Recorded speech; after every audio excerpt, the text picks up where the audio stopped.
Янков. Тодоров.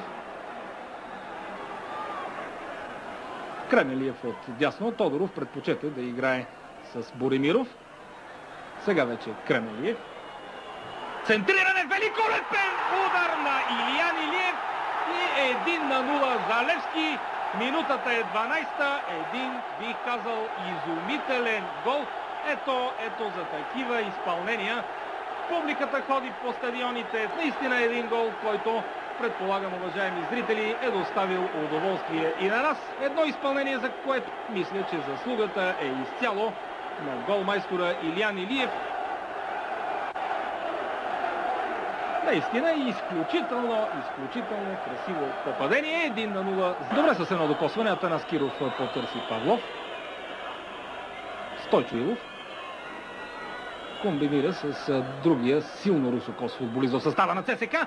Поредна грешка на Сашо Марков, удар на Михтарски и това е 1-1.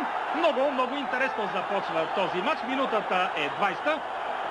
Размина му се на Александър Марков при неговия първи пропуск, но този път Михтарски бе безпощаден. Ето за това стана дума преди малко. Петърски, футболист, който рядко прощава от такива положения. И така минутата е 20. Сега ще видим още веднъж повторението на този изравнителен гол.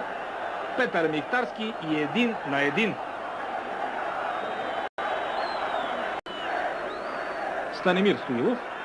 Хитро подаване към Наско Сираков. Да видим какво ще направи централният нападател на Левски. Димо Момиров посочва бялата точка пред вратата на Ненов. Надявам се, че ще видим още веднъж повторението. Ето го този момент.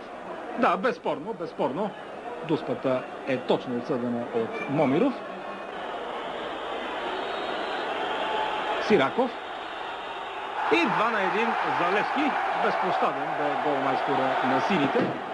Мнозина от вас може би си спомнят, в миналия кръг Наско Сираков пропусна от бялата точка в матч срещу Ботев Пловдив, но както заяви самият той в матча, трудно му е да се концентрира, когато отборът му води с 3-0. Ето, че показа, че когато положението е доста сериозно, както е досега в матча с ЦСКА, той умее да реализира още веднъж повторението.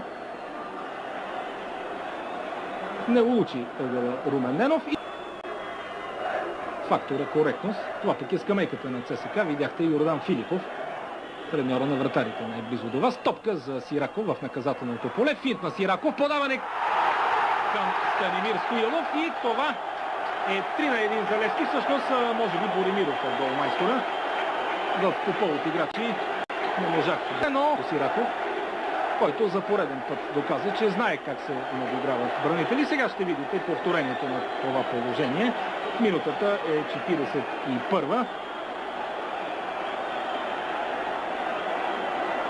Ето подаването към Наско Сираков. Точно така, Даниел Боримиров е автор на голът. Кремелиев отново се е включил дясно. Много активно и силно играе Кремелиев в този матч. Боримиров. Центриране. Сираков, удар с глава на Сираков. И резултатът вече е 4-1. Много набъбна резултата в последните минути, но това е израз на надмощието, което сините упражниха след изравнителния гол на Петър Михтарски. Сираков отбеляза гол-близнак с този, който вкара и в пролетния полусезон срещу отбора на ЦСКА. Извиси се над всички. Страхотен, неспасяем удар. Заслугата, разбира се, и на Даниел Боримиров, който светкавично центрира топката, след като преодоля Войнов. Ето още веднъж Сираков, а топката влезе наистина там, където никой не можеше да я хване.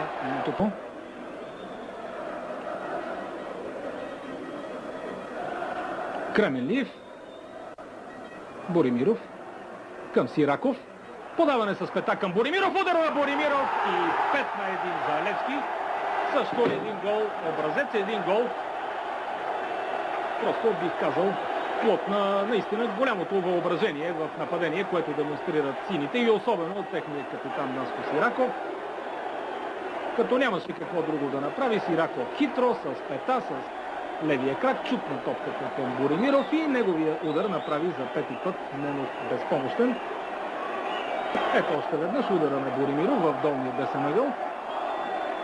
ЦСКА Видов потърси Стойчо Стоилов, който обаче се ориентира трудно и веднага даде възможност за ответна контра на сините. Добро подаване с глава към Златко Янков. И тук е до втора дуспа в полза на Левски. Янков се опита да финтира бранителя на ЦСКА, който падна на земята, спря топката с ръка. Това става в 77-та минута на срещата. Наско Сираков отново ще бъде за топката. Румен Ненов в рамката на вратата. Сираков. И това вече е 6 на 1 за Левски. Един наистина разгром. И отново в другия ъгъл, не в този, в който скочи Ненов. Знаете, до сега състава на ЦСКА има 2 победи с по 5 на 0. Ето да видим сега. Боримиров влиза в наказателното поле. Поредна опасност. Наско Сираков. Страхотно разбъркане и в крайна сметка 7 на 1 за Левски. Резултат наистина и най-големите привърженици на отбора едва ли са очаквали. Ето, че след 26 години отбора на Левски отново успя да постигне 7 гола в вратата на ЦСКА. Автор на този 7 гол стана отново Наско Сираков. Абсолютен герой в мача с 4 точни попадения. Ние имахме великолепен отбор. 4 месеца преди това ги бяхме победили с 4 на 1. Реално още тогава можеше да се стигне до разгром. Просто изчакахме 4-5 месеца, посъбрахме сили и ги довършихме.